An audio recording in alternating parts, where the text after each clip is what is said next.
cette vidéo est faite pour vous montrer comment faire une sorte d'intégration de SG Autorépondeur dans Webinar Jam. Et je dis une sorte d'intégration parce que cette intégration n'est pas vraiment possible si vous utilisez Webinar Jam, vous le savez déjà.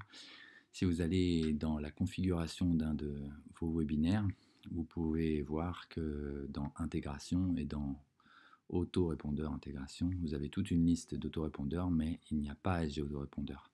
Dans l'ancienne version de Webinar Jam, il y avait une case autre avec une configuration qui avait été dictée par SG Autorépondeur pour savoir comment faire, mais ça n'existe plus et malgré les nombreuses demandes, je crois, Webinar Jam n'a pas l'air de vouloir changer quelque chose. Vous pouvez passer par Zapier ici, qui est une sorte d'intermédiaire pour faire cette intégration, mais ça rajoute du travail déjà, et en plus, Zapier est gratuit jusqu'à un certain point, jusqu'à un certain nombre d'inscrits, mais si vous dépassez ce nombre d'inscrits, ça devient vite assez cher.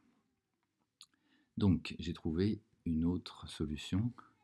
Si vous allez dans vos webinaires, ici j'ai créé un webinaire test, vous avez ici dans Advanced Settings, et en cliquant sur One Click Registration, vous avez un lien ici, une adresse URL.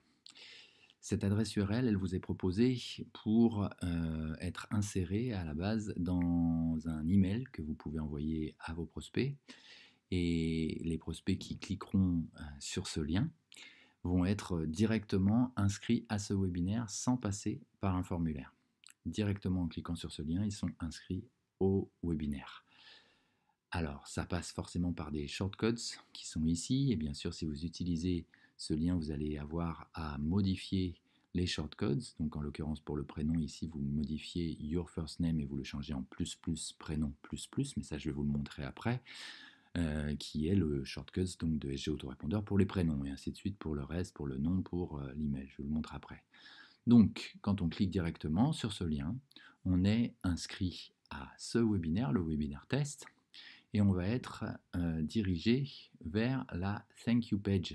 À l'intérieur de la configuration de votre webinaire, vous avez le moyen de configurer votre Thank You page ici en le customisant, etc. Ça, vous le voyez dans Webinar Jam. Mais voilà, c'est pour vous montrer que, bien sûr, ça, vous ne pouvez pas changer ça dans Webinar Jam. Quand quelqu'un est inscrit à votre webinaire, il est directement dirigé vers cette Thank You page. Donc là, quand on clique sur ce lien, on est dirigé vers cette Thank You page. Ok, et donc là, l'intérêt, ça n'est pas d'envoyer un mail, bien que ça ait un intérêt, bien sûr, hein, ce processus, si vous ne le connaissiez pas, c'est intéressant, mais vous allez pouvoir aussi prendre ce lien pour l'insérer dans un formulaire qui est relié à une liste de SG Autorépondeur. Donc ce lien, si vous l'insérez dans un formulaire de SG Autorépondeur, ça va inscrire directement les personnes au webinaire de Webinar Jam. Donc vous allez pouvoir inscrire à la fois les gens sur votre liste SG Autorépondeur et sur le webinaire. Ça fonctionne dans l'autre sens en fait. Quand on intègre dans Webinar Jam, on inscrit les gens dans Webinar Jam et ils sont automatiquement inscrits dans SG Autorépondeur. Là, on fait l'inverse en fait. On les inscrit dans SG Autorépondeur et ils sont inscrits automatiquement dans Webinar Jam. Et pour faire ça, vous n'allez donc pas utiliser le formulaire d'origine de Webinar Jam, c'est-à-dire que donc dans la configuration de Webinar Jam ici, dans Registration, vous n'avez même pas à vous occuper de cette partie-là, à remplir le formulaire, etc., à configurer le formulaire, parce que vous n'allez pas utiliser ça et vous n'allez pas donc utiliser le bouton que vous propose Webinar Jam pour insérer dans vos pages opt-in. Ça, vous ne vous occupez pas de ça du tout, parce que vous allez enregistrer les gens non pas dans un webinaire de Webinar Jam, dans un formulaire de Webinar Jam, mais dans un formulaire de SG Autorépondeur.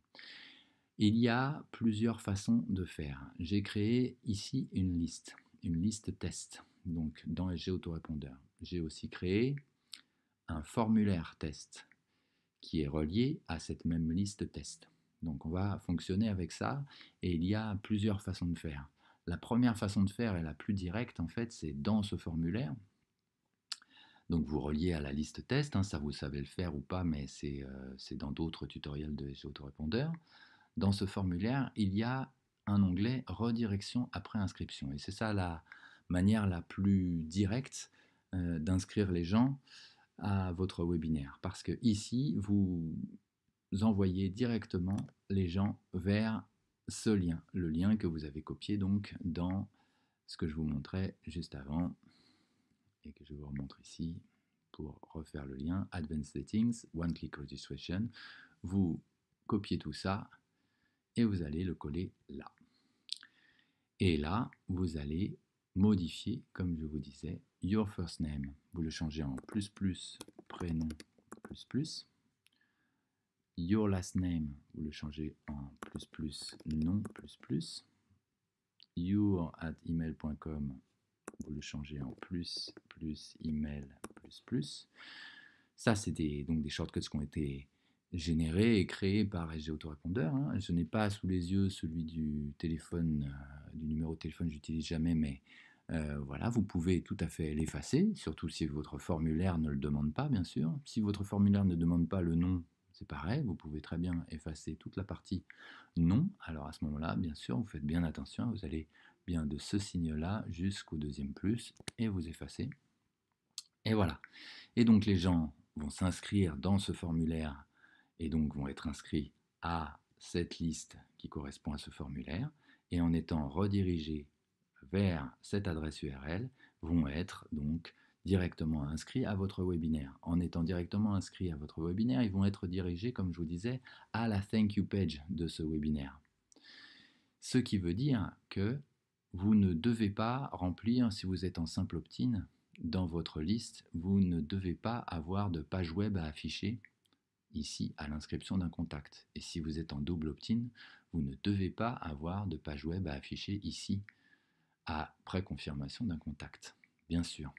Parce que ce qui va s'afficher, au final, c'est bien la thank you page de votre webinaire. OK ? Donc ça, c'est la manière la plus directe de faire. Mais vous pouvez aussi utiliser ce lien, et donc là je le copie parce qu'il y a les bons shortcuts dedans. Vous pouvez ne pas le mettre ici, au contraire, ne pas le mettre dans le formulaire. Donc ici je l'enlève. Et en revanche, je vais, si je suis en simple opt-in, le mettre dans page web à afficher ici. Ou si je suis en double opt-in, je configure ma simple opt-in à l'inscription d'un contact, etc. comme vous savez faire ou comme vous saurez faire quand vous aurez regardé les tutoriels qui correspondent à ça. Et si vous êtes en double opt-in, donc, vous pouvez mettre ce même lien dans après confirmation d'un contact de double opt-in. Donc les gens vont remplir ce formulaire.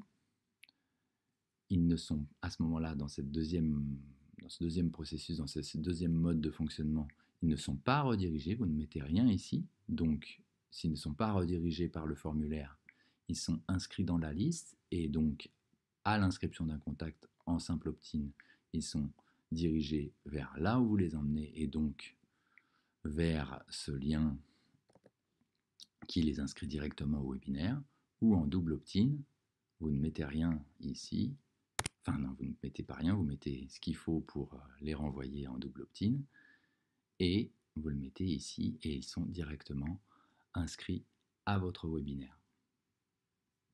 Voilà, vous avez le choix donc de 3 solutions, soit la plus directe dans le formulaire, ou bien dans la liste directement. Voilà.